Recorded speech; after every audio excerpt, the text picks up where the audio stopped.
नमस्कार दोस्तों, स्वागत है आपका आपके अपने YouTube channel triple S market analysis में। दोस्तों, बात कर लेते हैं निफ्टी बैंक की 14 जुलाई के लिए किस तरीके से परफॉर्म कर सकता है। उससे पहले बात कर लेते हैं कि हमने अपने पिछले वीडियो में क्या बातें कही थी और मार्केट ने किस तरीके से परफॉर्म किया है। आपसे मैंने एक चीज़ कही थी कि मार्केट का जो रेंज है ऊपर की 35,500 की, आपको मैंने कहा था 35,500 की यहाँ पे रेंज है।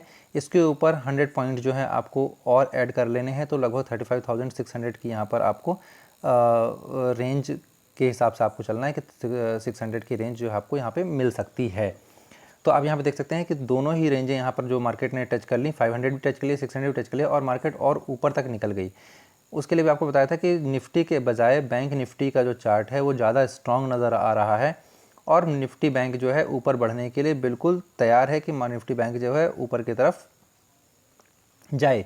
अगर थोड़ा सा भी सपोर्ट मिला तो निफ्टी बैंक जो है ऊपर की तरफ निकल जाएगा। और आप देख सकते हैं निफ्टी के सपोर्ट से निफ्टी बैंक को जो है और भी अच्छा सपोर्ट मिला और इन दोनों ने एक दूसरे को सपोर्ट करके मार्केट जो है निफ्टी 800 के ऊपर क्लोज होने में और निफ्टी बैंक जो है वो 35,500 के ऊपर क्लोज होने में, जबकि 600 के ऊपर भी क्लोज होने में कामयाब हुआ है।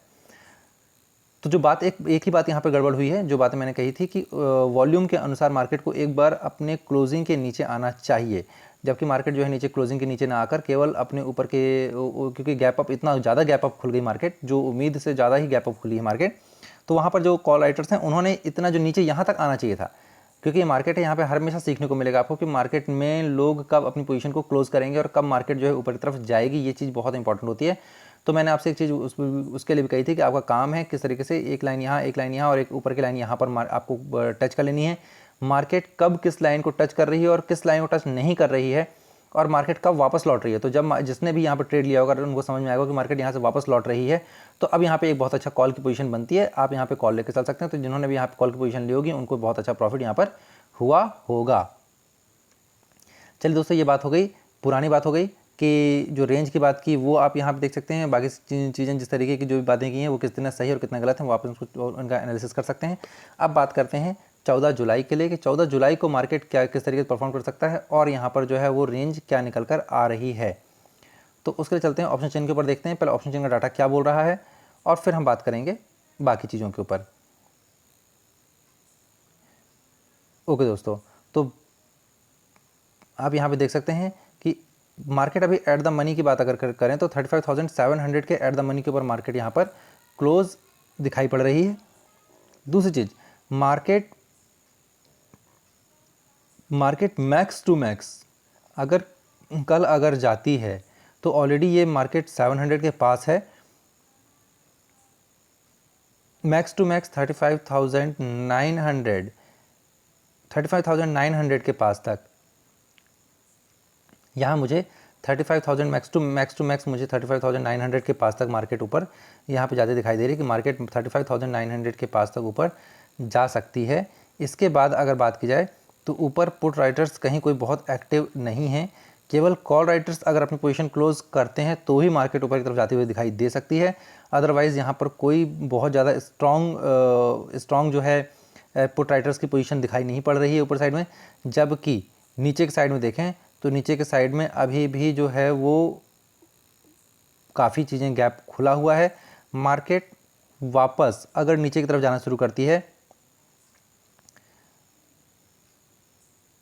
तो अभी भी 35,000 दोस्तों, मुझे अभी भी यहाँ पर 35,900 और 35,000 का जो है वो रेंज दिखाई पड़ रही है कि मार्केट जो है वो यहाँ पर 35,000 नीचे की और ऊपर 35,900 के पास तक की ऊपर की रेंज मुझे दिखाई पड़ रही है निफ्टी बैंक के ऊपर। तो इस चीज़ को मैं नोट कर लेता हूँ कि मैं जो आपसे कह रहा हूँ कि रेंज की जो बात की जा रही है वो रेंज होगी 35,000 डाउन साइड की और ऊपर की जो होगी वो 35,900 के ऊपर की रेंज निकल कर आएगी। मार्केट अगर एक बार 35,900 को टच करता है तो यहाँ पर आप, मेरी सलाह होगी कि आप यहीं पर अपनी पोजीशन को एक बार क्लोज़ कर लें, क्योंकि मार्केट अगर गैप अप खोल के यहाँ पर 35,900 या 36,000 तक और 100 पॉइंट और आप ऊपर जोड़ लें तो 35,900 और 36,000 तक अगर आपको पोजीशन क्लोज नहीं करनी तो आप प्लीज़ अपना स्टॉप लॉस ज़रूर ट्रेल करके वहाँ पर रखें कि अगर मार्केट ने कहीं नीचे का मूव दिया तो जो है आपके जो आपने यहाँ पे जो कॉल लेकर आप गए हुए हैं कहीं वो जो है वो नुकसान में न चली जाए, इस कारण से आप उसको रखिएगा। तो जो मुझे ऊपर की जो रेंज निकल कर आ रही है, मैक्स टू मैक्स मुझे 35,900 ऊपर की रेंज निकल कर आ रही है। मार्केट को इससे पहले ही नीचे की तरफ रुख कर लेना चाहिए, जिस तरीके का ऑप्शन चेन यहाँ पर मुझे दिखाई पड़ रही है। तो ये बात हो गई दोस्तों ऑप्शन चेन के ऊपर। अब बात कर लेते हैं चार्ट के ऊपर। तो चार्ट के ऊपर भी अगर आप देखें तो यहाँ पर अगर आप, मैं चार्ट को काफ़ी क्लोज कर रहा हूँ, वन डे के उसमें कर रहा हूँ, तो आप यहाँ पे देख सकते हैं कि ऊपर ये ऑलरेडी मार्केट यहाँ पे देख लीजिए, यहाँ पे पूरा ऊपर एक बहुत ही स्ट्रॉन्ग रेजिस्टेंस यहाँ पर दिखाई पड़ रहा है। तो अगर रेजिस्टेंस एक बार टूटता भी है तो एकदम से टूटता हुआ नज़र नहीं आ रहा है मुझे, इसलिए मैं कह रहा हूँ कि अगर मैक्स टू मैक्स ऊपर जाती है तो 36,000 तक मार्केट एक बार जा सकती है, अगर बहुत चली गई तो। अदरवाइज 35,900 से ही मार्केट को वापस मुड़ जाना चाहिए। तो जो लोग भी कॉल लेकर गए हुए हैं या जिन्होंने भी पोजीशन ले रखी है, वो एक बार 35,900 पर अपनी पोजीशन को क्लोज कर लें और वेट एंड वॉच की कंडीशन में रहें और वहाँ पे लाइन खींच लें। जैसे मैं आपसे कहता हूँ ना, वैसे एक लाइन खींच लीजिए। अगर मार्केट वहाँ कहीं टच करके वापस नीचे की तरफ आती है और उस लाइन को टच करती है या उसको क्रॉस करती है, तो फिर आपकी पोजीशन बहुत अच्छी बनती है कि आप वहाँ पे पुट की पोजीशन बनाएं, 100 पॉइंट को छोड़ें और अगले 200-400 पॉइंट जितने भी मार्केट देती है उन पॉइंट्स को कैप्चर करने की कोशिश करें। क्लियर दोस्तों? तो ये बात हो गई, जिस तरीके से ऑप्शन चेन की बात हो गई। अब चार्ट के ऊपर जैसे मैं हमेशा कहता हूँ कि आपको ट्रेड किस तरीके से करना है, तो आपका काम है ट्रेड करने का बस यही कि आपको कल के लिए केवल 2 ही पॉइंट, मतलब इस जो पूरी कैंडल है केवल इसमें 2 ही पॉइंट को कहाँ खुल रही मार्केट, उसके बाद आपका काम है केवल 2 पॉइंट, एक इसके क्लोजिंग पे जहाँ पे मार्केट क्लोज हुई है और एक जहाँ मार्केट ओपन हुई है। बस इन 2 पॉइंट्स के ऊपर ही आपको 2 लाइनें खींचनी है कल के लिए, और इनके बाद आपका काम है कि मार्केट इन पॉइंट्स को क्रॉस करके नीचे आके वापस जा रही है या इन पॉइंट को क्रॉस करके नीचे की तरफ आ रही है।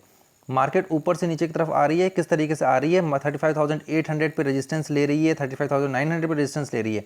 जिस भी पॉइंट पे रेजिस्टेंस ले रही है आप वहाँ से एक बार ट्राई करें। मैक्स टू मैक्स जो मुझे दिखाई दे रहा है 35,900 के पास दिखाई पड़ रहा है, तो आप 35,900 के पास एक बार आप जो है वो पुट को ट्राई कर सकते हैं। ऊपर का स्टॉप लॉस जो है वो 36,000 का आप स्टॉप लॉस लगाकर आप यहाँ पर एक बार 35,000 के पास पुट को ट्राई कर सकते हैं दोस्तों। और अब लास्ट में बात कर लेते हैं वॉल्यूम के अनुसार। तो वॉल्यूम कह रहा है कि कल मार्केट को अपनी आज की इस क्लोजिंग के ऊपर एक बार मार्केट को आना चाहिए। तो अगर मार्केट गैप अप खुल गई या मार्केट ने कुछ इस तरीके से ऊपर चली गई तो मार्केट का फिर वॉल्यूम का काम खत्म हो जाएगा।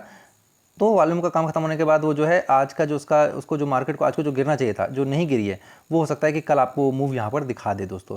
पर फिर भी ये मार्केट है, यहाँ पे कुछ भी हो सकता है, यहाँ पे कोई भी 100% सही नहीं हो सकता है।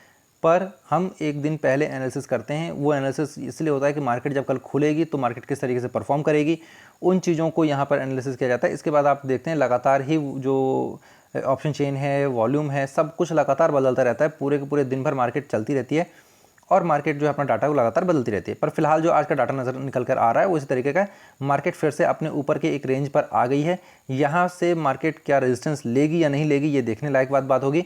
इस कारण से अगर मार्केट 35,900 के आसपास एक बार जाती है तो वहाँ पर अपनी पोजीशन को क्लोज कर लें, क्योंकि वहाँ से अगर मार्केट ने शार्प डाउन दिखाया तो एक ही झटके में आपका पूरा प्रॉफिट जो है आज कल परसों की जितनी मेहनत है, जितनी मेहनत यहाँ से मार्केट ने यहाँ तक की है, इस पूरी मेहनत को एक ही झटके में ख़त्म कर देगी। तो दोस्तों कल का जो ट्रेड होगा वो थोड़ा सा कॉशियस ट्रेड होगा, उसमें थोड़ा संभल के ट्रेड करें और इन्जॉय करें। उम्मीद करता हूँ आपको एनालिसिस समझ में आ रहे होंगे, पसंद आ रहे होंगे। प्लीज़ अगर पसंद आ रहे हैं, कुछ सीखने को मिल रहा है तो कमेंट सेक्शन में ज़रूर बताएं और वीडियो को लाइक करें, लोगों के साथ शेयर करें ताकि बाकी लोग भी इस चीज़ को समझ सकें। थैंक यू दोस्तों।